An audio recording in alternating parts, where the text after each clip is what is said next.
Well, the first live-action thriller Cirque show being announced, right? This is coming to the Luxor in the old Criss Angel Theater? Yep, it's called R.U.N, R-U-N, and the acronym loosely means R-U-N.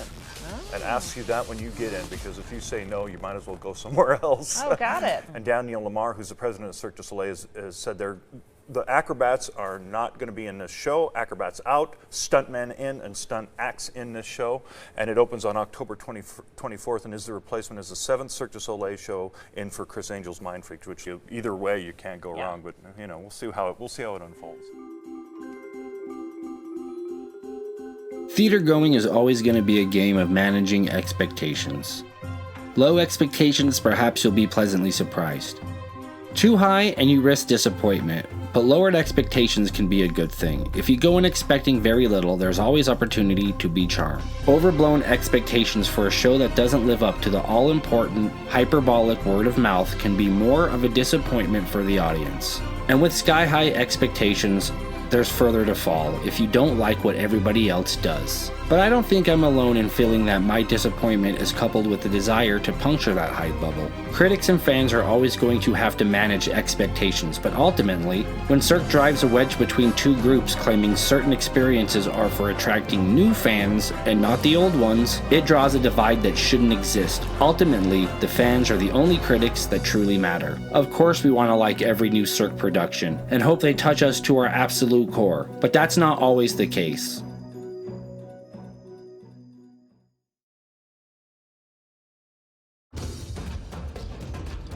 Since Cirque first hit the strip in 1993 with Mystère, they have raised the bar in Vegas entertainment, pushing creative limits higher with each new show. And 6 years have passed since the Canadian theatrical company has introduced a new show on the strip with MJ1 at Mandalay Bay, and the time has come to find a fresh new vehicle to electrify audiences. Cirque was looking for ways to attract ticket buyers who may have grown weary of acrobats, trapeze artists, contortionists, and clowns. More importantly, the company hopes to attract and develop the next generation of audience members, younger fans raised on video games and action movies, and that means reinvention. In 2017, Cirque held a workshop to explore these brand new ideas known at the time as The Jump, with choreography and stage direction by Haspop, aka The Walrus, and creator of the 2016 and in my opinion most powerful One Night for One Drop to date. Sadly, for unknown reasons, he did not continue with the project, which is a total bummer. No doubt he would have made a fantastic show. R.U.N?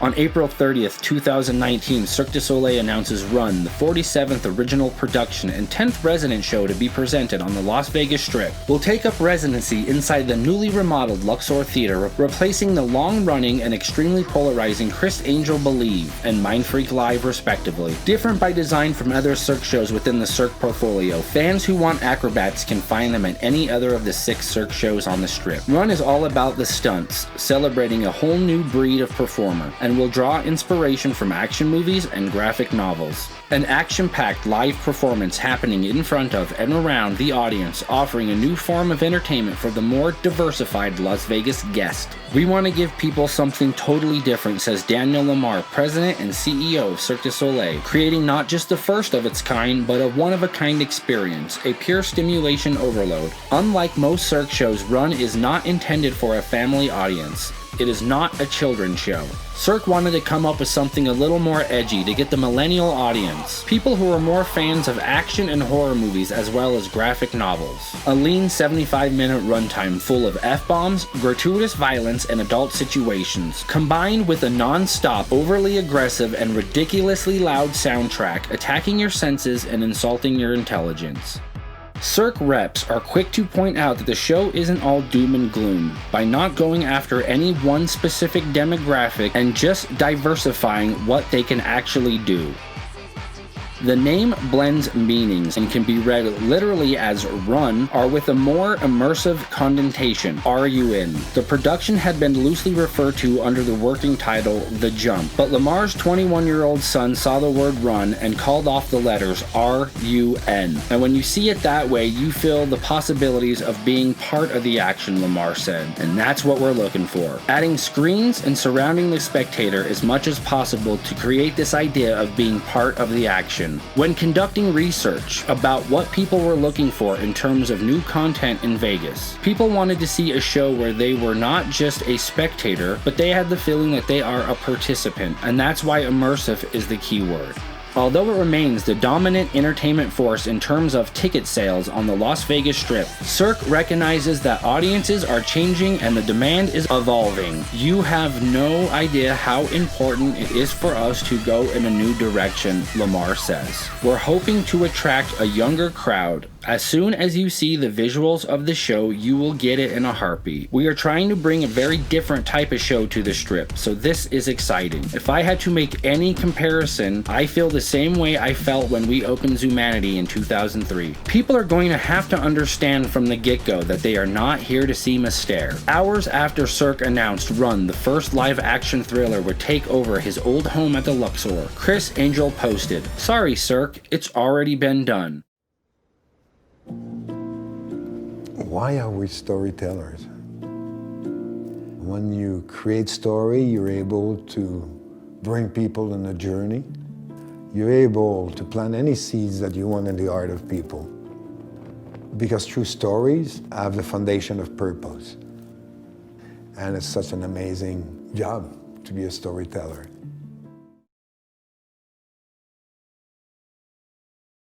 I love the fact that I'm doing a Cirque du Soleil show without any circus acrobats, said Run director Michael Schwant. It was a tall order, but it's a challenge I'm readily welcoming. One of the main things replacing the acrobatic acts are thriller movie-style stunts. According to the director, stunt combat, stunt fighting, weapons work, high falls, fire, street motorcycle stunt riding, trial and FMX riding will all be present. The director most recently tried to update one of America's oldest performance traditions. As creative director for 2015 through 2018 Ringling Brothers Circus Extreme Arena Tour, infusing new elements like free running, parkour, slackline, BMX, and bungee. But sadly, Circus Extreme was the second to last Ringling Brothers show ever. Let that sink in. One of the major people responsible for killing Ringling Brothers' 146-year legacy was hired to reinvent the Cirque. What a schmuck.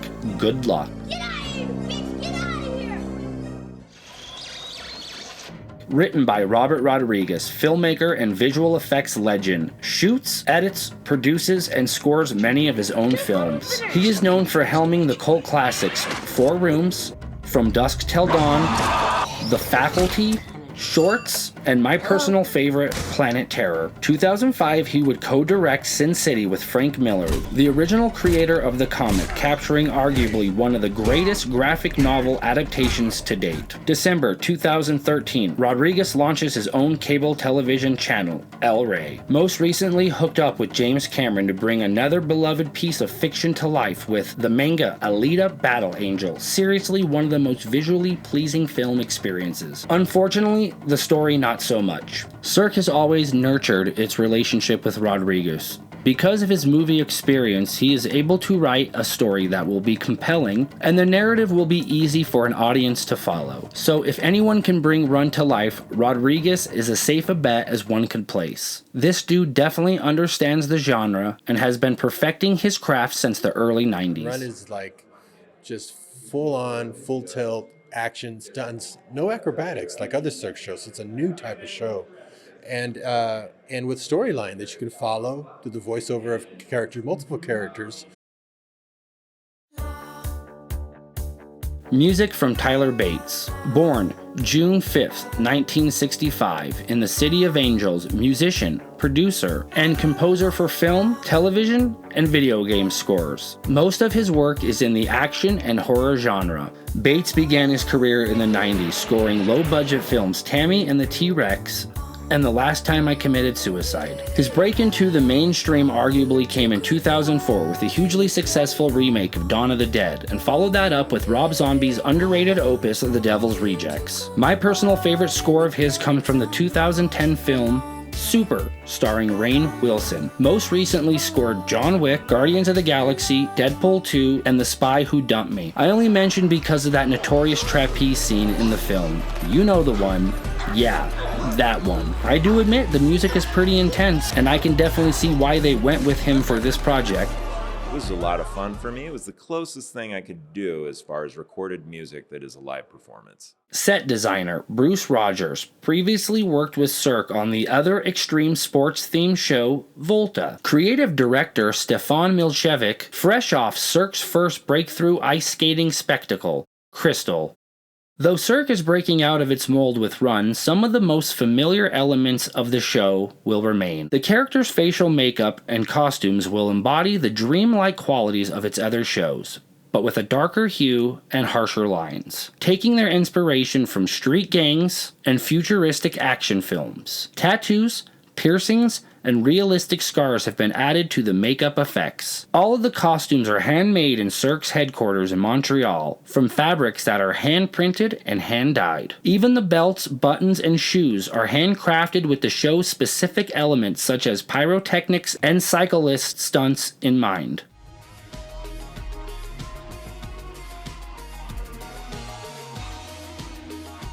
The actors won't speak on stage. Instead, the show relies on voiceover narration, projection, and other devices. In fact, none of the main stage actors will provide their own voiceovers, as Robert Rodriguez will bring in professional voice actors to achieve a classic film narrative.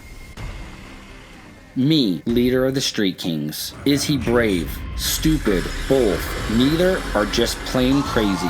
You'll have to figure that one out for yourself. Our hero and main character, simply named Me, a lone wolf, is all about kicking ass and completing his mission. But what exactly is he fighting so hard for? And is he truly alone? Perfectly cast, this performer can seriously do it all, and does, and looks damn good doing it too. Played by Mark Paletti. The Groom, leader of the Blackjack. You hate to judge a man by how he acts on his worst day. For the Groom though, they're all the worst day. With true brute force. From the second this guy enters the theater, you can feel his presence. Intimidating is one way to put it, another way would be downright terrifying. My biggest complaint is the performer was grossly underused. Played by Florian Beaumont. The Bride, our damsel who causes distress. Where do her loyalties really lie? And what is she willing to do to get what she wants?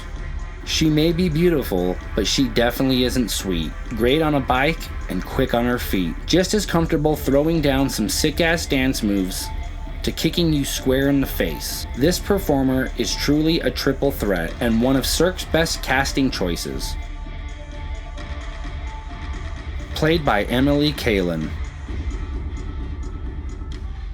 Every time I close my eyes, I see her.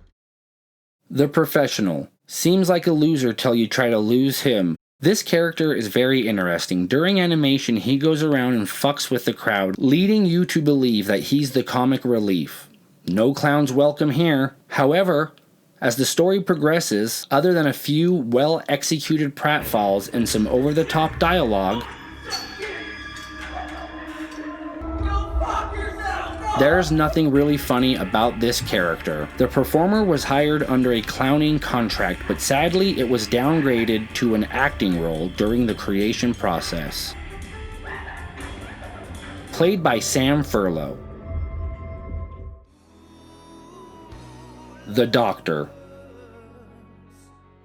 For the first time ever, Cirque shines its spotlight on one of the oldest and often overlooked circus traditions, the sideshow freak. And boy oh boy do they really go for the throat here, no pun intended. Never before in the company's history have they created a scene so downright disturbing it actually makes you want to crawl out of your own skin, or even worse, your seat. Honestly, one of the most visceral and unique experiences I've had at a Cirque show since becoming a fan, and that's a bold-ass statement.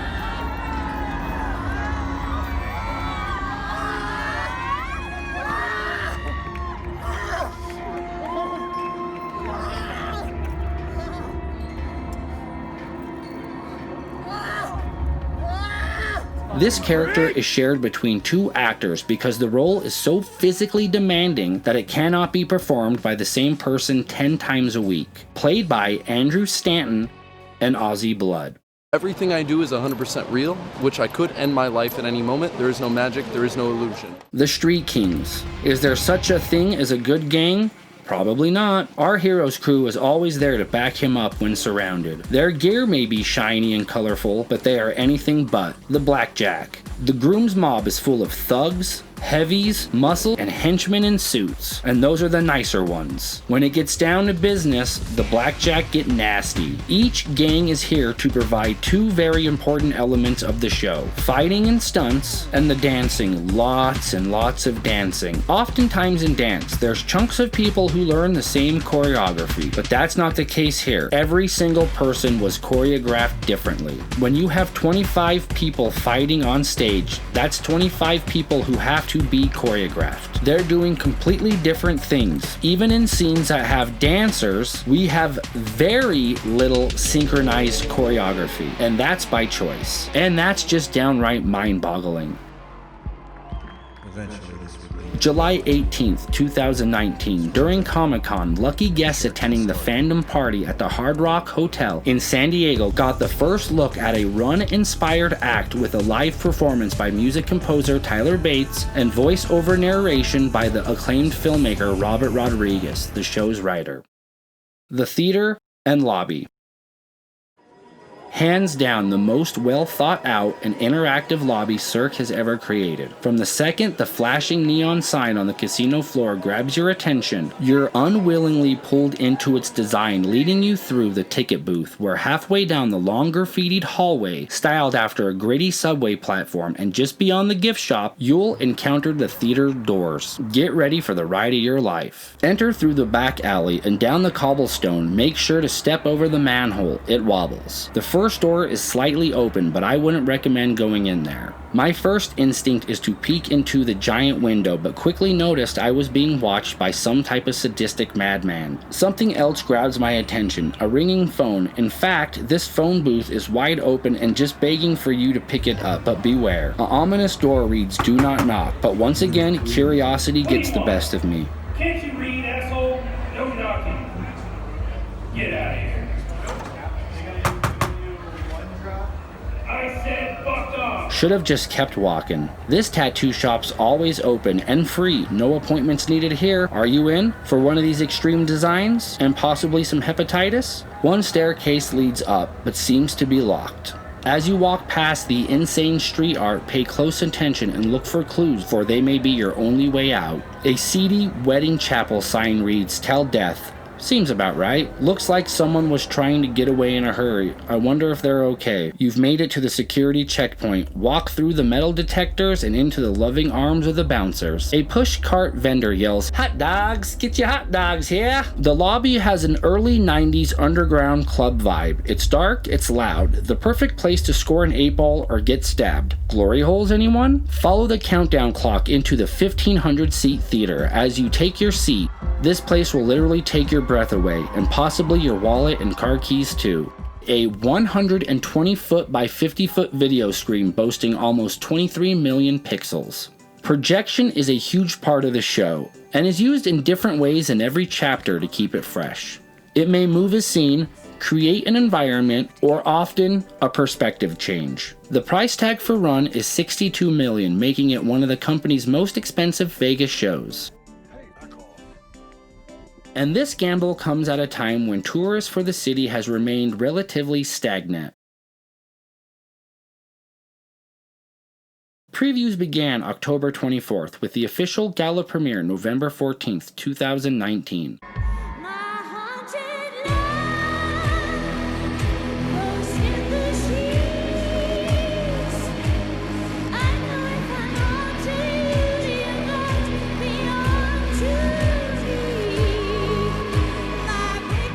An artist was injured after crashing an electric motorcycle during the preview opening. The performer was piloting a bike in the level up scene near the end of the show and suffered a broken collarbone. Sadly, this would be his only performance in front of a live crowd. Perhaps an omen of things to come. The reviews are in, typically in my videos I try to be non-partial, but in this instance, you know I can't. Regardless of the quality of R.U.N, the Cirque fans and critics alike never even gave it a chance, wanting it to fail, and in the worst ways possible, simply out of spite and ignorance. Hashtag not my Cirque. And yes, I do blame the stodgy, uptight Cirque snobs for killing the show before it even had a chance to breathe. Not allowing the company you love so much to grow and evolve simply because of your own taste is stupid and frankly not welcome in a community of free thinkers. Yes, ultimately, if Cirque would have kept their name off the marquee and said something like a live action thriller from Robert Rodriguez or something in that vein, then at least the majority of narrow-minded sheeple would have had a better idea of exactly what they were getting into, even though it was right there in the marketing and plastered all over the ticket booth. For mature audiences only, not a typical Cirque show, and not recommended for the squeamish. Early December, it was reported the 8th annual edition of One Night for One Drop will be held on Friday, March 27th at the Luxor Theater, featuring a thrilling performance of R.U.N, making it seem like Cirque might actually be proud of the show. The annual gala event has always been a one-off in terms of entertainment, and the cost of producing a one-night-only performance is significant. The 2020 One Night was originally going to showcase Cirque's first new Las Vegas strip show since 2013, but realized there's always a breaking in and retooling period for every show, and Cirque wanted to continue working on R.U.N. Basically, they got cold feet. And since they bought The Illusionist in 2019 and it never played Vegas, that allowed them to continue damaging the image just in more familiar ways, with yet another magic show, and in the same venue. R.U.N was in trouble from the very beginning. As the future began to grow dim, Cirque called in a new director to overhaul the show. Basically, the original director, who couldn't even run a bath, took his money and ran. This out real quick. Seriously, fuck this dude. Just take a look at him. Just look at those beady little... From my understanding, the concept was to add 7 to 10 new circus-style acts, including a Wheel of Death. But that new director ended up quickly leaving the project. However, the creative team stayed proud and knew the show's potential and slowly started to make in-house changes, fixing a lot of the original issues, including but not limited to awkward lighting, fight staging, and most importantly, the overall choreography. Don't get me twisted. None of the actual dancers are bad. In fact, just like the majority of Cirque shows, these performers are at the top of their game. Then TPG, the majority owners of Cirque, ran out of patience and refused to invest any further in the show's concept. Thus, the show's fate was sealed. The show had been losing about $1.6 million a month, and sometimes even performing to crowds as small as 200 spectators in a 1,500-seat theater, with the majority of those tickets being comped. Ouch. Although the budget of R.U.N was $62 million, the biggest part of those costs were paid for by Cirque's partners. Cirque's part was less than $20 million. Lamar admitted major creative mistakes were made with R.U.N. I think it was a mistake for us to put the Cirque du Soleil name on the marquee, because when I looked at the research, people who never saw a Cirque show loved R.U.N and thought it was great. And when we asked a fan of Cirque who attended the show, that fan was very disappointed because there were no acrobatics in the show, and they felt it was almost like a misrepresentation of the brand. Lamar was very involved in the decision to pull the trigger sooner rather than later, because Cirque thought looking at the research results we were damaging the brand. Lamar said he has a new show that will be brought to the Luxor but would not reveal more details. The theater is far too big for The Illusionist to ever take up a residency at the Luxor. In fact, Cirque was in the process of working out a deal with Circus Circus to bring the much better fitted casino some new entertainment. The end looks a lot like the beginning.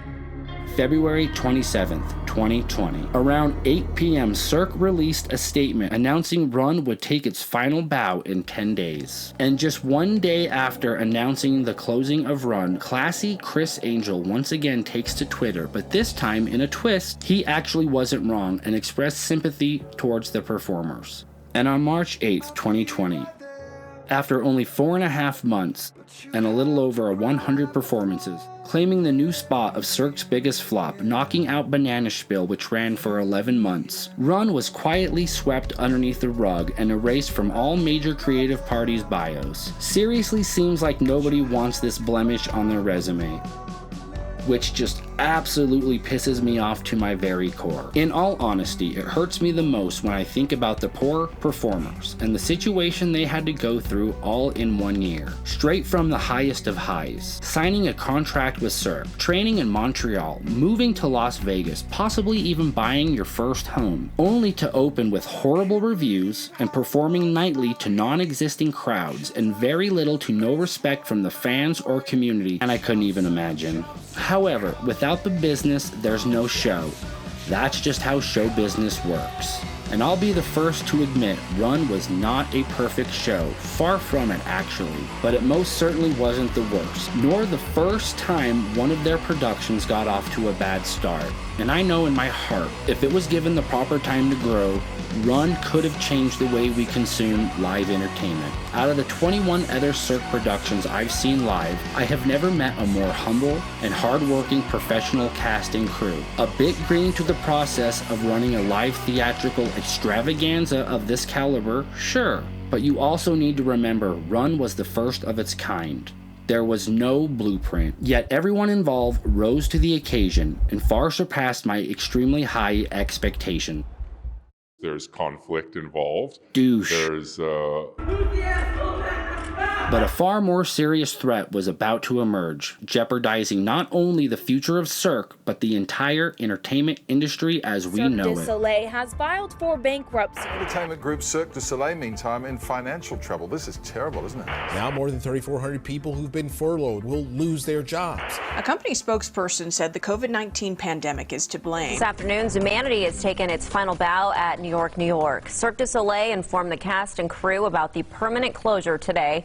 The show's last performance was March 14th of this year, before it was shut down because of the pandemic. We're going to have a lot more fun with you.